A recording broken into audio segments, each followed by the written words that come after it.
ये कार्रवाई बहुत ज़रूरी था।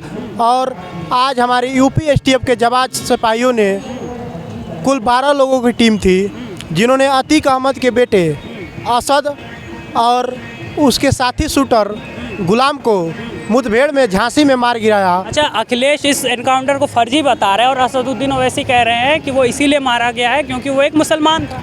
देखिए, बात मुसलमान की नहीं है। इससे पहले भी आपको शायद याद होगा कि विकास दुबे की भी गाड़ी पलटी गई थी और मारी गई थी। माफिया जो होगा उसका एनकाउंटर किया जाएगा। और अखिलेश यादव, क्या कहा जाए, अखिलेश यादव के पार्टी के ये लोग हैं और उन्हीं के संरक्षण में ये माफिया बने हैं। लेकिन अखिलेश तो कहते हैं वो बीएसपी से थे और भाजपा बीएसपी को इसलिए कुछ नहीं कहती क्योंकि बीएसपी कहीं ना कहीं सपोर्ट करती है। देखिए, बीएसपी ने नहीं, उनके पिताजी ने इन्हें पनकाया और इन्हें पोषित किया। इन्हीं के शासनकाल में उनकी दबंगई चरम सीमा पे गई। दिन दहाड़े मर्डर, दिन दहाड़े लूटपाट, हत्या और पता नहीं कितने कांड इन लोगों ने किया। अतीक अहमद, मुख्तार अंसारी, ये यूपी के एक सिरदर्द थे, जिन्हें परम पूजनीय हिंदू हृदय सम्राट माननीय मुख्यमंत्री योगी आदित्यनाथ जी ने जड़ से ख़त्म किया है और यह कार्य चालू है। इनके ही पार्टी का सांसद आजम खां, जो आजमगढ़ से सांसद था, रामपुर से सांसद थे। ये एक पेशेवर अपराधी है और इन्हें भी जेल का हवा खाना पड़ रहा है। लेकिन आप जिस तरीके से ये कह रहे हैं, क्या ये अगर सरकार इस नीति से चलती है तो कहीं ना कहीं नहीं लगता कि फिर कोर्ट को ताला लगा देना चाहिए? 14 कोर्ट के जजों ने इनका फैसला सुनने से मना कर दिया था। शायद आपको पता था, क्योंकि उन जज के अंदर न्यायपालिका पे भरोसा नहीं थी, सरकार पे भरोसा नहीं था, प्रशासन पे भरोसा नहीं था। ये सरकार द्वारा पाला गया माफिया है, इसलिए जजों ने इसका फैसला सुनने से मना कर दिया, इसे सज़ा सुनाने से मना कर दिया था। अच्छा, आपको लगता है कि जिस तरीके से अतीक अहमद मारे गए हैं, अतीक अहमद के पुत्र मारे गए हैं, क्या आगे भी ये कार्रवाई होती रहेगी? अगला नंबर गुड्डू मुस्लिम का है। आज यूपी एसटीएफ की टीम ने उसे घेर रखा है और आज 2-3 घंटे के अंदर या बहुत जल्द आपको एक खबर सुनने को मिलेगी कि यूपी एसटीएफ के कार्रवाई के दौरान गुड्डू मुस्लिम मारा गया। अच्छा, एक बात बताइए, आप मुख्यमंत्री के शहर गोरखपुर से ही हैं। मैं एक सवाल पूछना चाहूँगा, क्या 6 साल में उत्तर प्रदेश में बदलाव आया है? अखिलेश कहते हैं या राहुल के योगी को महाठग बता। देखिए, अखिलेश के शासनकाल में जो 1200 करोड़ की बजट पास होती थी, उसमें 5 तरह के बंटवारे होते थे। एक तो चाचा का हिस्सा, एक भतीजा का हिस्सा, एक भाई का हिस्सा, एक बहन का हिस्सा, सांसद का हिस्सा, विधायक का हिस्सा। अगर इन सब से जो बचा हुआ आता था वो जनता के पास जाता था, उसमें आधा ठेकेदार का हिस्सा। अच्छा, एक बात बताइए, ये आप हिस्सा जोड़ रहे हैं। अखिलेश कहते हैं कि अब सारा कॉन्सेप्ट तो हम लेकर आए, जो पूर्वांचल एक्सप्रेसवे हो गया या जो एक्सप्रेसवे आज सरकार फीते काट रही है, सारा कॉन्सेप्ट हम लेके आए। आज बस योगी आदित्यनाथ फीते काट रहे हैं। यदि आप लेके आए तो उस समय आपने इसको पूर्ण क्यों नहीं किया? कॉन्सेप्ट तो माननीय मुख्यमंत्री योगी आदित्यनाथ जी ने लेकर आया, एम्स दिया। देखिए, उत्तर प्रदेश में एक समय में सड़कें नहीं हुआ करती थी चलने के लिए, आज 4-4 एक्सप्रेसवे बनवाया गया और पूरे यूपी की सड़कें आज एकदम जगमग है। लखनऊ से लेकर गोरखपुर से लेकर यूपी के हर कोने कोने में विकास जोरों शोर से बोल रहा है। अच्छा, आप कह रहे हैं विकास जोरों शोर से बोल रहा है, लेकिन अखिलेश या विपक्ष, मैं अखिलेश का ही नाम नहीं लूँगा, विपक्ष कहता है कि जो सरकार है वो हिंदू और मुसलमान के बीच लड़ाई लगवाती है और उन दोनों को, 2 भाइयों को लड़वा रही है और तोड़ रही है।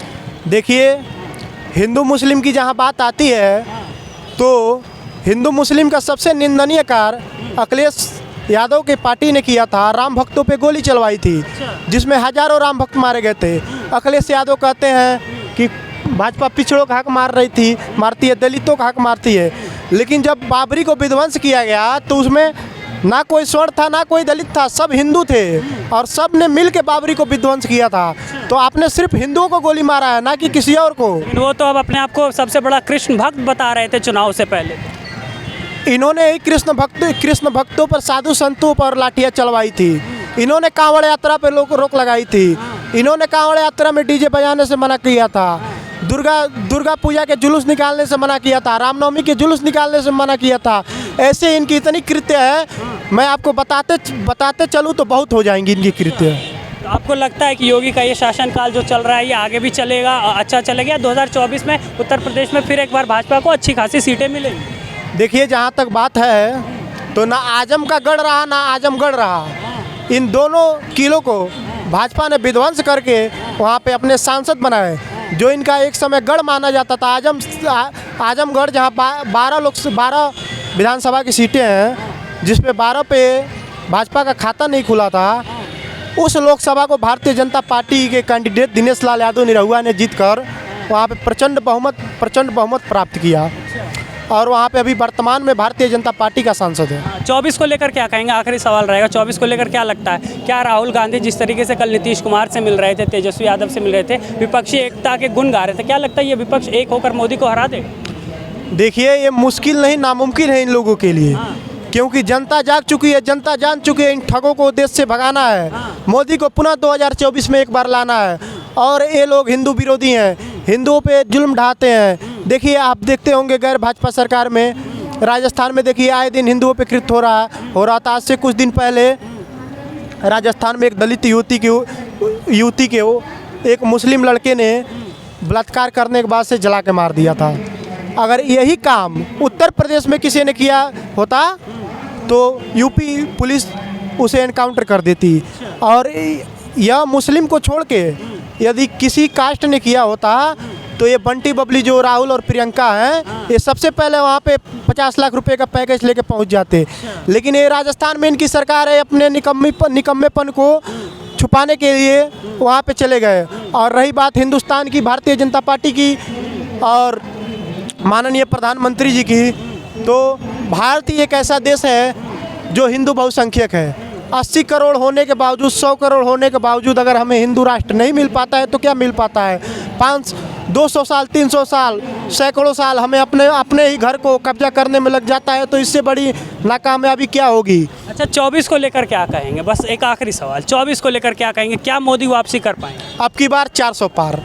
भाजपा 400 सीट जीत के पुनः अपनी सरकार बनाने जा रही है और इन गुंडे माफियाओं को जनता जड़ से उखाड़ के फेंकने का कार्य करेगी। और पुनः माननीय प्रधानमंत्री मोदी जी आएंगे। मोदी जी फिर एक बार भारत के गद्दी को संभालते हुए, चूँकि हम लोग लाल किला के सामने हैं, तो मैं कहूँगा कि 2024 में भी इस लाल किले पे माननीय प्रधानमंत्री जी झंडा फहराएंगे और भारत को विश्व गुरु की तरफ ले चलेंगे। और मैं आशा करता हूँ भारतीय जनता पार्टी से, और मैं मांग भी करता हूँ आपके चैनल के माध्यम से, भारत को आप हिंदू राष्ट्र घोषित करें। अब समय आ चुका है, हिंदू जग चुका है और इसके लिए जो भी परिणाम होगी हिंदू झेलने के लिए तैयार है।